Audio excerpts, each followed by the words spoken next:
தேவன் யாக்கோபை நோக்கி, நீ எழுந்து பெத்தேலுக்கு போய் அங்கே குடியிருந்து நீ உன் சகோதரனாகிய ஏசாவின் முகத்திற்கு விலகி ஓடிப்போகிற போது உனக்கு தரிசனமான தேவனுக்கு அங்கே ஒரு பலிபீடத்தை உண்டாக்கு என்றார்.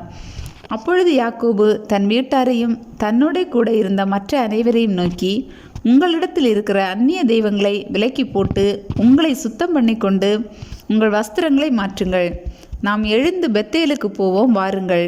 எனக்கு ஆபத்து நேரிட்ட நாளில் என் விண்ணப்பத்துக்கு உத்தரவு அருளி செய்து நான் நடந்த வழியிலே என்னோட கூட இருந்த தேவனுக்கு அங்கே ஒரு பலிபீடத்தை உண்டாக்குவேன் என்றான். அப்பொழுது அவர்கள் தங்கள் கைகளில் இருந்த எல்லா அந்நிய தெய்வங்களையும் தங்கள் காதணிகளையும் யாக்கோபினிடத்தில் கொடுத்தார்கள். யாக்கோபு அவைகளை சீகேம் ஊர் அருகே இருந்த ஒரு கர்வாலி மரத்தின் கீழே புதைத்து போட்டான். பின்பு பிரயாணம் புறப்பட்டார்கள். அவர்களை சுற்றிலும் இருந்த பட்டணத்தாருக்கு தேவனாலே பயங்கரம் உண்டானதினால் அவர்கள் யாக்கோபின் குமாரரை பின்தொடராதிருந்தார்கள்.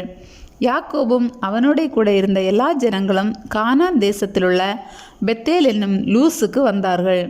அங்கே அவன் ஒரு பலிபீடத்தை கட்டி தன் சகோதரனுடைய முகத்துக்கு தப்பி ஓடின போது அங்கே தனக்கு தேவன் தரிசனமானபடியால் அந்த ஸ்தலத்திற்கு ஏல் பெத்தேல் என்று பெயரிட்டான். ரெபேக்காளின் தாதியாகிய தெபோராள் மரித்து பெத்தேலுக்கு சமீபமாயிருந்த ஒரு கர்வாலி மரத்தின் கீழ் அடக்கம் பண்ணப்பட்டாள். அதற்கு அல்லோன் பாகூத் என்னும் பேர் உண்டாயிற்று. யாக்கோபு பதான் அராமிலிருந்து வந்த பின்பு தேவன் அவனுக்கு மறுபடியும் தரிசனமாகி அவனை ஆசீர்வதித்து, இப்பொழுது உன் பேர் யாக்கோபு, இனி உன் பேர் யாக்கோபு எனப்படாமல் இஸ்ரவேல் என்று உனக்கு பேர் வழங்கும் என்று சொல்லி அவனுக்கு இஸ்ரவேல் என்று பெயரிட்டார். பின்னும் தேவன் அவனை நோக்கி, நான் சர்வ வல்லமையுள்ள தேவன், நீ பலுகி பெருகுவாயாக. ஒரு ஜாதியும் பற்பல ஜாதிகளின் கூட்டங்களும் உன்னிலிருந்து உண்டாகும். ராஜாக்களும் உன் சந்ததியில் பிறப்பார்கள். நான் ஆபிரகாமுக்கும் ஈசாக்குக்கும் கொடுத்த தேசத்தை உனக்கு கொடுப்பேன். உனக்கு பின் உன் சந்ததிக்கும் இந்த தேசத்தை கொடுப்பேன் என்று சொல்லி தேவன் அவனோட பேசின ஸ்தலத்திலிருந்து அவனை விட்டு எழுந்தருளி போனார். அப்பொழுது யாக்கோபு தன்னோடு அவர் பேசின ஸ்தலத்திலே ஒரு கற்றூனை நிறுத்தி அதன் மேல் வானபலியை ஊற்றி எண்ணெயையும் வார்த்தான்.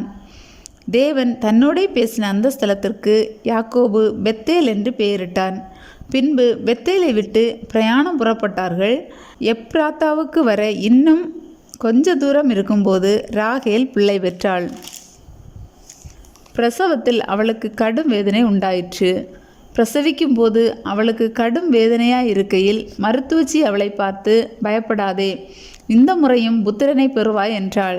மரண காலத்தில் அவள் ஆத்துமா பிரியும் போது அவள் அவனுக்கு பெனானி என்று பெயரிட்டாள். அவன் தகப்பனோ அவனுக்கு பென்யமீன் என்று பெயரிட்டான். ராகேல் மரித்து பெத்லெகேம் என்னும் எப்ராத்தா ஊருக்கு போகிற வழியிலே அடக்கம் பண்ணப்பட்டாள். அவள் கல்லறையின் மேல் யாக்கோபு ஒரு தூணை நிறுத்தினான். அதுவே இந்நாள் வரைக்கும் இருக்கிற ராகேலுடைய கல்லறையின் தூண். இஸ்ரவேல் பிரயாணம் பண்ணி ஏதேர் என்கிற கோபுரத்திற்கு அப்புறத்தில் கூடாரம் போட்டான். இஸ்ரவேல் அந்த தேசத்தில் தங்கி குடியிருக்கும் போது ரூபன் போய் தன் தகப்பனுடைய மறுமனையாட்டியாகிய பில்காலோடே சயனித்தான். அதை இஸ்ரவேல் கேள்விப்பட்டான். யாக்கோபின் குமாரர் 12 பேர். யாக்கோபின் மூத்த மகனாகிய ரூபன், சிமியோன், லேவி, யூதா, இசக்கார், செபுலோன் என்பவர்கள் லேயாள் பெற்ற குமாரர். யோசேப்பு, பென்யமீன் என்பவர்கள் ராகேல் பெற்ற குமாரர். தான், நப்தலி என்பவர்களை ராகேலுடைய பணிவிடைக்காரியாகிய பில்காள் பெற்ற குமாரர்.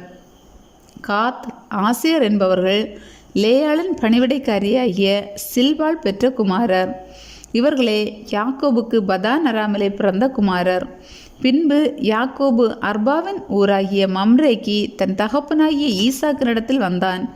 அது ஆபிரகாமும் ஈசாக்கும் தங்கியிருந்த எபிரோன் என்னும் ஊர். ஈசாக்கு விருத்தா பிரியமும் பூரண ஆயுசும் உள்ளவனாகி 180 வருஷம் ஜீவித்திருந்து பிராணன் போய் மரித்து தன் ஜனத்தாரோடே சேர்க்கப்பட்டான்.